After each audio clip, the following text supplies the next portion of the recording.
নমস্কার। কবি সন্দীপন বেরার লেখা পৃথ্বীরাজের ঘোড়া কাব্যগ্রন্থের অন্তর্গত একটি কবিতা হলো কবি। কবি, তুমি সরে যাও, এত সমালোচনা করো কোন সাহসে? আমার আছে তরবারি, পিস্তল, আরো নানান ভয়ঙ্কর অস্ত্র। কলম নিয়ে দাঁড়িয়ে আছো তুমি এখনো? কেন তুমি বোঝো না কবি, কলমের কালি আর বন্দুকের গুলি এক জিনিস নয়। আমি এক শক্তিশালী শাসক।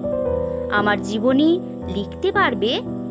তবে লেখো এক দীর্ঘ কবিতা, রক্তের ফিনকি, অশ্রু, হোলি খেলা, সব যেন থাকে নির্বিচারে। আমি এক উন্মত্ত শাসক, আমার পায়ের নিচে পড়ে থাকে ধুলো। প্রাসাদের প্রবেশদ্বারে পড়ে আছে আমার জুতো, সেই জুতোতে লেগে আছে শত কোটি প্রণাম। সব গুছিয়ে লেখো কিন্তু।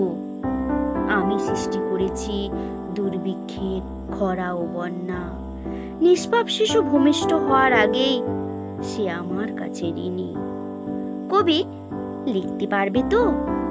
যদি না পারো তবে ছুঁড়ে দাও তোমার কলম, ভেঙে যাক, চৌচির হয়ে যাক, পড়ে থাকুক কালির দাগ ঠিক রক্তের মতো। এ কি কবি, তুমি রক্ত দিয়ে লিখছো? নিজের রক্ত? আমি তো শুধুই রক্ত ঝরালাম,